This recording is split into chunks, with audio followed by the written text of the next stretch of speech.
மேஷ ராசி அன்பு சொந்தங்களுக்கு வணக்கங்க. மேஷம் அப்படின்னாவே அன்பு பாசம். ஒருத்தங்களுக்கு எதிர்த்து நின்னா கூட சரிங்க, அவங்கள பாசத்தாலையும் அன்பாலையும் தான் வீழ்த்துவாங்க. அதே மாதிரி மேஷம் அப்படின்னாவே சமாதானத்தையும் அமைதியும் விரும்பக்கூடியவங்க. கடினமான காரியில கூட அது ரொம்ப இது பண்ண மெனக்கடாம திட்டம் போட்டு வெற்றி அடைய வைப்பாங்க. எல்லாத்தையும் சமாளிக்கக்கூடிய சக்தி படைத்தவங்க. எடுத்த வேலையை சரியா முடிக்கணுங்கிறதுல உறுதியா இருப்பாங்க. ஒரு வாட்டி அவங்க முடிவு பண்ணிட்டா அந்த முடிவுல இருந்து எப்பயுமே மாற மாட்டாங்க. அதே மாதிரி யாரையுமே சார்ந்து இருக்கக்கூடாதுங்கிறதுல உறுதியானவங்க. உழைப்பால மட்டுமே முன்னேற்றம் உண்டுங்கிறத உணர்ந்து செயல்படுவதனால மேஷ ராசிக்கு எவ்வளவு போராட்டம் இருந்தாலும் சரிங்க, கடைசியில இவங்க தான் வெற்றியாளரா வாகையே சூடுவாங்க. சோ இப்படிப்பட்ட வியப்பான குணாதிசயங்களை கொண்ட மேஷ ராசிக்கு தலைப்பு பார்த்திருப்பீங்க. கதவை தட்டக்கூடிய கஜகேசரி யோகத்தினால உடைய சொந்த பந்தங்கள்லாம் புரளை பேச போறாங்க. என்ன நம்ம பேச போறாங்க? ஆல்ரெடி சொந்த பந்தங்கள்லாம் என்ன தூத்தாத வார்த்தைகள் இல்ல, அசிங்கப்படுத்தி அவமானப்படுத்தி என்னென்னமோ பேசிக்கிட்டு தான் இருங்க. இனிமேலுக்கு என்ன போய் பேச போதுங்க அப்படின்னு மேஷராசிக்காரங்க இப்ப யோசிப்பீங்க, சொல்லவும் செய்வீங்க. ஆனா அவங்க உங்களை தவறா பேசுறதுக்கு வாய்ப்பே கிடையாதுங்க. அவங்க வயிறு எரிஞ்சு போறதுக்கு வேணா வாய்ப்பு இருக்கு. அவங்க கண்ணு வெளியே விழுறதுக்கு வேணா வாய்ப்பு இருக்கு. ஏன்னா அந்த அளவுக்கு உங்களுடைய வாழ்க்கை நிலை நல்ல வகையில மாறப்போகுது.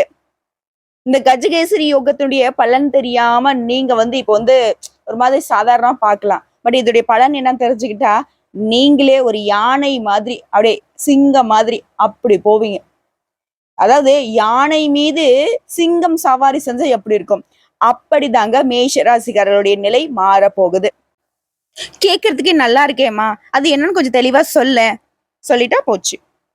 அதாவது ஆண்டியுமே அரசனாக மாற்றக்கூடிய யோகம். அதாவது ஜோதிடத்தை பொறுத்த வரைக்கும் ஒரு சில கிரகங்கள் ஒன்று சேர்வது இல்ல ஒரு சில கிரகங்கள் ஒன்றா சந்திக்கும் பொழுது மிகப்பெரிய யோகமான பலனை அள்ளி கொடுக்குங்க. அந்த வகையில தாங்க இந்த வியாழனும் சந்திரனும் இணைவதனால இந்த கஜகேசரி யோகம் உருவாகுது. இந்த வருஷத்தை பொறுத்த வரைக்கும் இந்த 2025ல 12 வருஷத்துக்கு அப்புறமா இந்த கஜகேசரி யோகம் உருவாகி இருக்கு. அது வியாழன் அப்படிங்கிறது யாருங்க? குரு பகவான். குரு பகவானும் சந்திர பகவானும் மிதுன ராசியில இணையும் பொழுது இந்த கஜகேசரி யோகம் உருவாகி அதிர்ஷ்டமான பலன்களை அள்ளி கொடுக்க போகுது. இப்போ திடீர்னு ஒரு ஜாக்பாட் அடிச்சிச்சுன்னா குப்பமேட்டுல வசிக்கிறவங்க கூட திடீர்னு கோபுரம் உயரத்துல ஏறி அமருவாங்கல்ல, அந்த மாதிரிதாங்க. கஜம் அப்படின்னாக்க யானை, கேசரி அப்படின்னாக்க சிங்கம். இந்த கஜகேசரிங்கிறது யானை மற்றும் சிங்கத்தை குறிக்கூடியது இல்லையா? அதாவது பலம் பொருந்திய பல யானைகள் அடங்கிய வனாந்தரத்துல சிங்கம் தனியா ராஜா போல செல்வாக்கோட இருந்தா எப்படிங்க? அப்படிதாங்க பல யானைகளை அடக்கி ஆளக்கூடிய சிங்கம் மாதிரி தனியா மிகுந்த செல்வாக்கோட இந்த கஜகேசரி யோகம் மேஷராசிகளை வளம் வர வைக்க போகுது. உங்களை சுத்தி எவ்வளவு பேர் இருந்தாலும் சரிங்க, நீங்க தான் ராஜா. பணக்காரர் இருக்கட்டும், பதவியில இருக்கட்டும், யாரு என்ன வேணா இருக்கட்டும், நீங்க ரொம்ப ஏழ்மையான நிலையில இருந்தாலும் சரி, உங்களுடைய தயவு இருந்தா மட்டும்தான் அந்த பணக்காரனாலையும் பதவியில இருக்கிறனாலையுமே அவனுடைய வாழ்க்கையே வாழ முடியும். அந்த அளவுக்கு சில சூட்சமங்களான முடிச்சுகளை உங்க வாழ்க்கையில இந்த கஜகேசரி யோகம் கொண்டு வரப்போகுது. ஒண்ணும் இல்லைங்க, இப்ப நிறைய இடங்கள் நம்ம பார்த்திருப்போம். ரொம்ப பெரிய ஆளா இருப்பாங்க, சின்னதா ஒருத்தவங்க கிட்ட பார்த்தனாக்க ஏதாவது ஒரு விஷயத்த கேட்டு தெரிஞ்சுட்டு போவாங்க. ஓகேங்களா? அந்த மாதிரிதான் இனி மேஷ ராசிகளுக்கு பெரிய பெரிய தலைகள் எல்லாம் தலை வணங்க போகுது. கேட்கவே நல்லா இருக்குமா? கொஞ்சம் தெளிவா சொல்றியான்னு கேக்குறீங்களா? சொல்லிட்டா போச்சு. இந்த யோகத்தினால அதிர்ஷ்ட பலன்கள் வரக்கூடும். இதுவரைக்கும் நீங்க பட்ட கஷ்டங்கள் எல்லாமே, இதுவரைக்கும் நீங்க பார்த்துட்டு இருந்த துன்பங்கள் எல்லாமே உங்களை விட்டு விலக போகுது. அடப்போடா என்னடா வாழ்க்கை, இதை வாழவே வேணாம், முடிச்சுக்கலாம் அப்படின்னு நினைச்ச உங்களுக்கு இவ்வளவுதான் அப்படின்னு இந்த வாழ்க்கை, அடடா எவ்வளவு நல்ல வாழ்க்கை அப்படின்னு நீங்க சொல்லக்கூடிய அளவுக்கும் மத்தவங்களா டே எப்படி வாழ்றான் பாடுறா, எப்படி வாழ்றா பாடுறா அப்படின்னு மத்தவங்க அந்த வியப்பா சொல்லக்கூடிய வார்த்தைக்கு உங்களுடைய வாழ்க்கை நிலை மாறப்போகுது. மேலும் சொன்னா ஜாக்பேட் அடிச்ச மாதிரி திடீர்னு உங்களுக்கு அதிர்ஷ்ட மழை பொழிய போகுது. இந்த அதிர்ஷ்டத்துடைய வாய்ப்பை மட்டும் நீங்க கரெக்டா புரிஞ்சுக்கிட்டீங்க அப்படின்னா நீங்க தொட்டது எல்லாமே வெற்றியாக மாறும். நிறைய பொன்னான வாய்ப்பு உங்களை தேடி வரும். பல உயர் பதவிகளை அடையக்கூடிய வாய்ப்பு உண்டு. தொழில முன்னேற்றம், பதவி உயர்வு, உத்தியோகத்துல உயர்வு, இது போன்ற விஷயங்கள் உங்களுக்கு சாதகமான பலன் கிடைக்கும். கிடைக்கக்கூடிய வாய்ப்பை மட்டும் கரெக்டா பயன்படுத்திட்டா சிக்ஸர் தான் நீங்க அடிப்பீங்க. எந்த ஒரு வாய்ப்பையும் தட்டி கழிக்காதீங்க. அதிர்ஷ்டம் எப்ப நம்ம கதவை தட்டுன்னு நம்ம எதிர்பார்த்துட்டு இருந்தோம் இல்லையா, இப்ப வந்து தட்டிடுச்சு. யார் மூலமாவது உங்களை தேடி வரும். இப்ப மேஷராசி என்ன செய்யணும் தெரியுமா? ஆண்களோ பெண்களோ சின்னவங்களோ பெரியவங்களோ எந்த தொழில் வேணா செய்யுங்க, என்ன வேணா பண்ணிட்டு இருங்க. அரசியல்வாதியா இருங்க, மருத்துவரா இருங்க, இல்ல லாயரா இருங்க, என்ன வேணா இருங்க, கூலி வேலை செய்யுங்க. இல்ல நான் வேலைக்கே போடணும் சும்மா படுத்துட்டு இருக்கேன், யாரா வேணா இருங்க. மேஷ ராசிக்காரங்களே, இல்லம்மா இது வந்து அவங்களுக்கு மட்டும் தான் பலனா இவங்களுக்கு மட்டும் தான் பலனான்னு பிரிச்சு பார்க்காதீங்க. பொதுவா சொல்றேன், மேஷ ராசி மேச ராசியில இருக்கக்கூடிய ஒவ்வொரு நட்சத்திரக்கும் இந்த பலன்கள் பொருத்தமாகும். புரியுதுங்களா? இன்னொன்னு, கழுகு மாதிரி நீங்க காத்துட்டு இருக்கணும். புரியுதுங்களா? ஏன்னா உங்களை பொறுத்த வரைக்கும் இந்த குருவும் சந்திரனும் இணைவதனால உருவாக்கிற இந்த கஜகேசரி யோகம் அப்படிங்கிறது அதிகமான பலன்களை உங்களுக்கு அள்ளி தர போகுது. கூரிய பிச்சுக்கிட்டு கொட்ட போகுதுங்க அதிர்ஷ்டம். நிறைய வகைகள்ல நிறைய பேர் மேல அதிர்ஷ்டம் ஏறி வரப்போகுது. இது வரைக்கும் கஷ்டத்தை மட்டுமே பார்த்துட்டு இருந்த உங்களுடைய நிலையில மாற்றம். நம்ம வாழ்க்கை இப்படியே முடிஞ்சிருமான்னு நினைச்சிருப்பீங்க இல்லையா? அதெல்லாம் கிடையாது. உடைய நீண்ட கால இயக்கம் தனிய போகுது. குதூகலமாக இருக்க வேண்டிய நேரங்க இது. புதுசு புதுசா வேலையை தொடங்குவீங்க. குடும்ப வாழ்க்கை மகிழ்ச்சிகரமா இருக்க போகுது. நல்ல உணவு கிடைக்கும். நண்பர்களோட சந்தோஷமா இருக்க போறீங்க. விரும்பிய இடங்களுக்கு பயணம் போயிட்டு வருவீங்க. ஆரோக்கியம் நல்லா இருக்க போகுது. இதே சொந்தமா தொழில் செஞ்சுட்டு இருக்கோம், இல்ல வந்து கூட்டு தொழில் செய்யறோம், இல்ல நான் வந்து ஒரு வேலையில இருக்கமா, அது அரசாங்கத்துறையோ தனியார் துறையோ, இல்ல ஒரு டாக்டரா இருங்க, வக்கீலா இருங்க, ஏதாவது ஒண்ணு உங்களுக்கு பதவி கிடைக்க போகுது, புகழ் உயர போகுது. அதே மாதிரி வேலை இல்லாதவருக்கு வேலைக்கான சாதகமான நேரம். இது தொழிலதிபர்கள் இருக்கீங்க அப்படின்னாக்கா நிதி ஆதாயத்தால வளம் பெற போறீங்க. ஏன்னா வியாழனுடைய அனுகிரகத்தினால எல்லா வகைகளிலுமே வெற்றி உண்டு. குறிப்பா திருமணம் ஆகாதவங்களுக்கு திருமண யோகம் கைகூடி வரும். அது குடும்பம் மற்றும் வணிகத்துறையில உங்களுக்கு வந்து இனி வந்து சிறப்பான நாட்கள் தான். அதே மாதிரி ஆல்ரெடி திருமணம் ஆனவங்களுக்கு திருமண வாழ்க்கை மகிழ்ச்சிகரமாக இருக்க போகுது. வேலையிலும் சரி வணிகத்திலும் சரி பெரும் லாபத்தை பெற போறீங்க. ஆல்ரெடி ஒரு வேலை பார்த்துட்டு இருக்கீங்க, வெளியே சொல்ல முடியாத வேலை, பெருசா வந்துட்டு உயர்வு இல்லை. புதிய வேலைக்கான வாய்ப்பும் பதவி உயர்வும் நல்ல சலுகையை தரக்கூடிய வெளிநாட்டு வேலை வாய்ப்பையும் பெறக்கூடிய யோகம் இருக்கு. அதே மாதிரி அரசு பணிகள்ல ஆதாயம் கிடைக்கும். சமூகத்துல மரியாதை அதிகமாகும். நிதி ஆதாயங்கள் உங்களுடைய நிதி பக்கத்தை வந்து பலப்படுத்த போகுது. உங்களுடைய பணிகள் எல்லாமே வெற்றி அடைய போகுது. அதே மாதிரி மேஷத்தை பொறுத்த வரைக்கும் எவ்வளவு கஷ்டம் வந்தாலும் சரிங்க, புதுசு புதுசா ஏதாவது ஒன்று செஞ்சுக்கிட்டே இருப்பாங்க. ஓஞ்சு உட்காரவே மாட்டீங்க. அப்படி நீங்க புதுசா ஏதாவது ஒரு செய்யணும்னு நினைச்சீங்கன்னா அதுல வந்து உத்வேகம் பெறுவீங்க. அதே மாதிரி ஆன்மீக யாத்திரை போயிட்டு வருவீங்க. தாயாரால ஆதாயம் உண்டு. சொல்லப்போனா பெரும் இன்பம் பெறக்கூடிய நேரங்க இது உங்களுக்கு. மேலும் இந்த நேரம்ங்கிறது உங்களுக்கு புதுசா ஆடை ஆபரணங்களை வாங்கக்கூடிய யோகத்தை கொடுத்திருக்கு. வாழ்க்கை துணையுடைய முழு ஆதரவை பெற போறீங்க. வாழ்க்கையே மகிழ்ச்சி நிறைந்ததாக இருக்க போகுது. இத்தனை நாளா எப்படி இருந்துச்சு? எதுக்கு எடுத்தாலும் கஷ்டம், எதை நினைச்சாலும் நம்ம கஷ்டம், கண்ணீர் மட்டும் தான் வந்து நிற்கும். சந்தோஷம் அப்படிங்கிற வார்த்தைக்கு அர்த்தமே தெரியாத அளவுக்கு கஷ்டம் வந்து நம்மள சூழ்ந்து இருந்துச்சு இல்லையா? இனி அப்படி கிடையாது. வாழ்க்கை முழுக்க மகிழ்ச்சி தான் நிறைந்திருக்க போகுது. இந்த காலகட்டத்துல நீங்க வந்து விரும்பிய இடங்களுக்கு பயணம் போயிட்டு வருவீங்க. ஃப்ரெண்ட்ஸோட நிறைய நேரம் கழிப்பீங்க. பார்ட்டிக்கு போவீங்க, படத்துக்கு போவீங்க. மன அழுத்தம் அப்படிங்கிறது சுத்தமா உங்களுக்கு வந்து குறைய போகுது. அதே மாதிரி இந்த வியாழ பகவானுடைய அருளாசினால கல்வி நிலையிலும் சரி, தேர்வு விஷயங்களையும் சரி, அது அரசாங்க தேர்வாக இருந்தாலும் சரி, வெற்றி நிச்சயம். அது மாதிரி தொழில் மற்றும் வேலை சார்ந்த விஷயங்கள்லயுமே வெற்றி கிடைக்கும். சொல்லுவாங்க இல்லையா, அவனுக்கு என்னப்பா ரொம்ப செழிப்பா இருக்கான்னு சொல்லுவாங்க இல்லையா?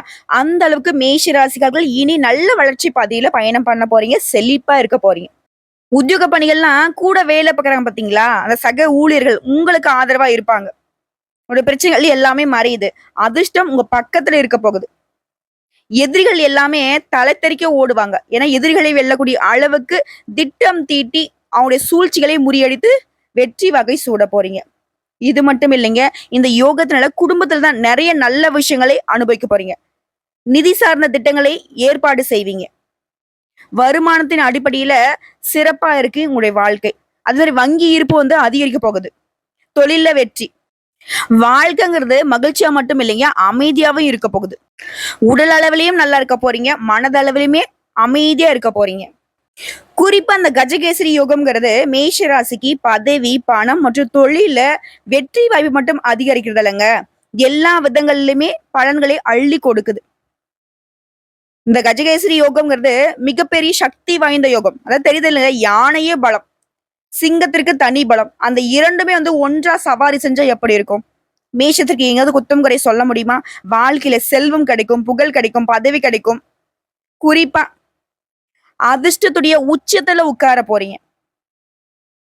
இதனால தனிப்பட்ட முறையிலும் சரி, தொழிலையும் சரி வெற்றி உண்டு. அதே மாதிரி குடும்பத்தோட நிறைய நேரத்தை செலவு செய்வீங்க. சந்தோஷமா இருக்க போறீங்க. விருந்து விசேஷங்களுக்கு போறது, சுப நிகழ்ச்சிகளை நடத்துறது. ஒரு மனுஷன் நினைச்சு கூட பார்க்க முடியாத அளவுக்கு மேஷராசியுடைய வாழ்க்கை நிலை அப்படிங்கிறது ஏகபோகமா மாறப்போகுது. அதிர்ஷ்டங்கிறது ஒண்ணு ரெண்டுன்னு சொல்ல முடியாதுங்க, பல வழிகள்ல கிடைக்க போகுது. அதே மாதிரி பெரியவங்க கிட்ட இருந்து ஆதரவு கிடைக்கும். அவங்களுடைய வழிகாட்டுறதுனால இன்னும் வெற்றிகள் குவிய போகுது. செல்வம் குவியும், நிதிநிலையில மேம்பாடு, காதல் வாழ்க்கையிலுமே இனிமையும், உறவுகள்ல வலுவும் காணப்பட போகுது.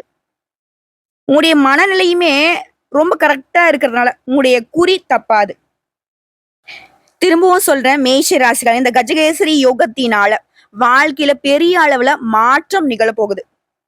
வாழ்க்கையில, தொழில்ல, குடும்ப வாழ்க்கை இது சம்பந்தப்பட்ட எல்லா விதங்களிலுமே அமோகமான பலன்கள் காத்துக்கிட்டு இருக்கு.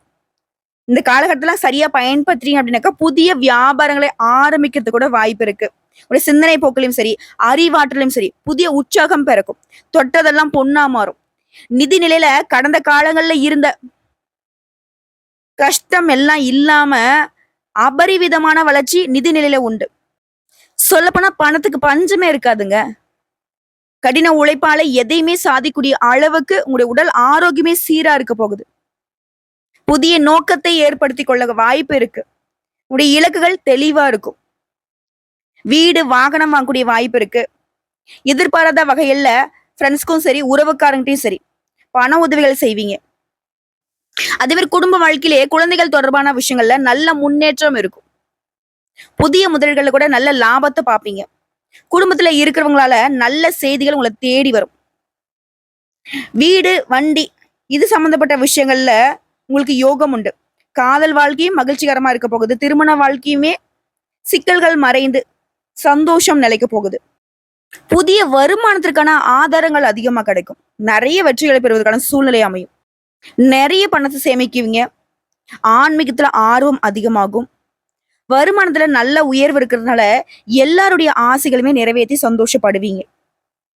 அனைத்து விதமான சிக்கல்களும் நிவர்த்தி அடையுதுங்க. ஒரு மனுஷனுக்கு என்னென்னலாம் நல்லா இருக்கணும்? விஷயம் நம்ம எல்லாரும் சொல்றது, இந்த சூழ்ச்சியான உலகத்துல பணம் இருந்தா போதும், பாதி பிரச்சனை சரியாயிடும் சொல்லுவோம் இல்லையா? அது உங்களுக்கு தாராளமா இருக்குது. கொட்டி கொட்டி வரப்போகுது. நீங்க மத்தவங்களுக்கு அள்ளி அள்ளி கொடுத்தா கூட குறையாத அளவுக்கு பண வருமானம் பல வழிகள்ல, பல பேர் மேல, பல அதிர்ஷ்ட வாய்ப்புகளை தேடிக்கிட்டு உங்களை வரும். இதை தாண்டி குடும்பத்துல கூட எல்லா பிரச்சனையும் சரியாகுது. குடும்ப சூழ்நிலை உங்களுக்கு சந்தோஷத்தையும் மன அமைதியும் கொடுக்குது. குடும்பத்துல இருக்கிறவங்களுக்கு ஆதரவா இருக்காங்க. அப்படியே திரும்பினா நட்பு வட்டாரம், அதுவும் உங்களுக்கு ரொம்ப சந்தோஷத்தை கொடுக்குது. அடுத்து தொழில், உத்தியோகம் எல்லாமே உயர்வை கொடுக்குது, புகழை ஏற்படுத்துது. அதே மாதிரி தெய்வீக பணிகள்ல நாட்டம் அதிகமாகுது. என்னங்க குறை உங்களுக்கு? எல்லாமே சிறப்பா இருக்கிறப்போ உண்மையாவே யானை மீது சவாரி செய்யக்கூடிய சிங்கம் மாதிரி தாங்க மேஷராசியுடைய வாழ்க்கை நிலை மாறப்போகுது. நகர்வலம் வருவார் இல்லைங்க அரசன், அந்த மாதிரி ஏகபோக வாழ்க்கை. எல்லாரும் அண்ணாந்து பார்க்கக்கூடிய அளவுக்கு உயர்வு உண்டு. நான் திரும்பவும் சொல்றேன், நீ எதுவும் தப்பா சொல்லிக்கிட்டு இருக்க, இது மேஷத்துக்கு கிடையாதுன்னு கூட நீங்க ஒரு சிலர் வந்துட்டு வாதம் பண்ணலாம். ஆனா அப்படி கிடையாதுங்க, நிச்சயம் நடக்க போகுது. சைக்கிள்ல போயிட்டு இருக்கீங்களா? இல்ல நடந்து போயிட்டு இருக்கீங்களா? சைக்கிள்ல போவீங்க. கால செருப்பு கூட இல்லம்மா. செருப்பு என்னங்க, பல மடங்கு உயர்வான வாகனம் வாங்கக்கூடிய யோகத்தை ஏற்படுத்தும். வேலை இல்ல, நல்ல வேலை கிடைக்கும். முன்னாடி சொன்னல, குப்பை மேட்ல இருக்கிறவங்க கூட கோபுரத்துல குடி புகுவீங்க. அந்த அளவுக்கு யோகம். ஒரு வீடு வச்சிருக்கீங்க, பல வீடு வாங்குவீங்க. ஒரு தொழில் பண்றீங்க, பல தொழில் பண்ணுவீங்க. வியாபாரம் பெருகும். பதவி உயர்வு கிடைக்கும். விருப்பப்பட்ட உணவுகளை சாப்பிடுவீங்க. விரும்பிய ஊருக்கும் விரும்பிய வெளிநாட்டுக்கும் அப்படி பறந்து போவீங்க. அரசனே வாழாத வாழ்க்கையெல்லாம் மேஷராசி இனி வாழ போறீங்க இந்த கஜகேசரி யோகத்தினால. அதாவது மேஷராசினாவே இத்தனை நாளா கோபக்காரரா, முட்டாளா, அறிவாளியா, கருணை உள்ளவரா, ஏமாத்த பிறந்தவரா, இப்படி அவங்க ஒவ்வொரு ஒப்பீனியன் வச்சிருந்தாங்க. ஆனா அந்த அதிர்ஷ்டமும் உங்களுடைய செயல்பாடும் இணைவதனால இனி எல்லாருமே உங்களை பார்த்து இந்த ஒரு மாதிரி வைத்தறிச்சல சொல்லுவாங்க இல்லையா, அப்படியே இந்த பொறாமையில பொங்குவாங்க இல்லையா, அப்படி வேணா பேசலாமே தவிர்த்து உங்களை தவறாகவும் அசிங்கப்படுத்தவும் அவமானப்படுத்தவும் வாய்ப்பே கிடையாது. ஏன்னா வெற்றி நிச்சயம், இது வேத சத்தியம், கொள்கை வெல்வதே மேஷராசி கொண்ட லட்சியம். புரியுதுங்களா? குறைவே இல்லாத நிறைவான வாழ்க்கையோட நிறைய பேருக்கு பதிலடி கொடுக்க போறீங்க. அதிர்ஷ்டத்துடைய செயல்பாடு மேஷராசியுடைய வீடா மாறிடுச்சு. இவ்வளோ நேரம் பேசினியாமா, இதுக்கெல்லாம் காரணகர்த்தாவே இருந்தா இவங்களை நான் எப்படி வழிபாடு செய்யணும்? யாரு? சந்திர பகவான் மற்றும் குரு பகவான். சந்திர பகவான் நீங்க வழிபாடு செய்யணும்னா சிவபெருமான வழிபாடு செய்தாலே அவர்கிட்ட பரிபூர்ண அருள் கிடைக்கும். அப்ப என்ன பண்ணும்? ஒவ்வொரு திங்கட்கிழமையும் உங்களால முடிஞ்சதுன்னா சிவபெருமானுக்கு விரதம் இருந்து அவருக்கு வில்வேலைகளால் அர்ச்சனை செய்து கரும்பு சாரால அபிஷேகம் செய்து வழிபாடு செய்ய ரொம்ப பொலிவா இருப்பீங்க. சந்தோஷத்தை அற்புதமா அனுபவிப்பீங்க. அர்த்த குரு பகவான், இவர் பார்வைக்கே பலன் அதிகம். இவருடைய பார்வையினால உங்க வாழ்க்கை நிலை இந்த அளவுக்கு மாறி இருக்குன்னா இவரை நம்ம எப்படி வழிபாடு செய்யணும்? ஒவ்வொரு வியாழக்கிழமையும் இல்ல அனுதினமும் குரு பகவானை வழிபாடு செய்து உங்க நாளை தொடங்கணும். எப்படி? தினமும் உங்களால முடிஞ்சதுன்னா நவகரங்களை வீற்றக்கூடிய குரு பகவானுக்கு மஞ்சள் வஸ்திரம் சாற்றி, வியாழக்கிழமை மஞ்சள் வஸ்திரம் சாட்டினா போதும், தினமும் நல்லா செய்ய முடியாது. ஆனா தினந்தோறும் மஞ்சள் நிற மலர்களால அவருக்கு பூஜைகள் செய்ய நல்லதே நடக்கும். புரியுதுங்களா? அதே மாதிரி ஸ்பெஷலா வியாழக்கிழமை மஞ்சள் கலர்ல இருக்கக்கூடிய மஞ்சள் கொண்ட கடலை, அதே மாதிரி மஞ்சள் நிறத்துல இருக்கக்கூடிய ஸ்வீட்ஸ், இதெல்லாம் அவருக்கு நெய்வேத்தியமா கொடுத்துட்டு வரக்கூடிய பக்தர்களுக்கு பிரசாதமா கொடுங்க. அதுவும் இவருக்கு சந்தோஷத்தை கொடுக்கும். உங்களுக்கு இன்னும் கருணை பார்வையை அதிகமா கொடுப்பாரு. இது மட்டும் இல்லாம முடியாத ஏழை எளிய மக்களுக்கு அவங்களுடைய வாழ்வாதாரத்துக்கு உதவி செய்வதனால மேஷராசிகள் நல்லா நோட் பண்ணிக்கோங்க. இல்லாத ஏழைப்பட்ட மக்களா இருக்கணும். நம்ம சொந்தக்காரங்களுக்கு செய்யறதோ இல்ல தெரிஞ்சவங்களுக்கு செய்யறதோ அதுல பிரயோஜனமே கிடையாது. அது உங்க புண்ணிய கணக்குல வரவே வராது. ஓகேங்களா? அப்படி இல்லையா, வாயில்லாத ஜீவன்களா இருக்கக்கூடிய பசுமாட்டுக்கு உணவு கொடுக்கறது, பறவைகளுக்கு தானியங்கள் போடுறது, காகத்திற்கு சாதம் கொடுக்கறது, இந்த மாதிரி வாயில்லாத ஜீவன்களுக்கு உணவு படைங்க. இது உங்களுக்கு பல ஜென்ம பாவங்களை போக்கி கொடுக்கும். நல்லதே நடக்கும். இது ரொம்ப நல்லாதான் இருக்கு. ஆனா யாராக இருந்தாலும் எப்படிப்பட்ட ஆட்களாக இருந்தாலும் வாய்ப்பை கரெக்டா பயன்படுத்தணும். மேஷராசி அதை மட்டும் தவற விட்டுடாதீங்க. மா நீ சொல்றதுல கேட்டதுக்கு வருமா எங்களுக்கே இப்ப கர்ஜனை பண்ணணும் போல இருக்கு. என்ன பண்ணணும்? தெய்வங்களே, நீங்க உங்களுடைய பேச்சு தோரணெல்லாம் ராஜா மாதிரி பேசுங்க. நீங்க சிங்கம் மாதிரி பேசுறீங்களா ட்ரை பண்ணிடாதீங்க. நீங்க பாடுங்க, வேலையை பாருங்க. வாய்ப்பை கரெக்டா பயன்படுத்துங்க. வாய்ப்பு ஒரு முறை தான் வரும். அதிர்ஷ்டம் ஒரு முறை தான் கதவை தட்டும். அந்த கதவை நீங்க திறந்தா மட்டும்தான் ராஜா. திறக்காம விட்டுட்டீங்கன்னாக்க அப்புறம் நான் பொறுப்பில்லை, நிர்வாகம் பொறுப்பில்லை. வாழ்த்துக்கள். கடவுள் துணை, கடவுள் மட்டுமே துணை. ஓம் நமக் சிவாய. ஓம் குரு பகவானே போற்றி போற்றி. குருவே சரணம்.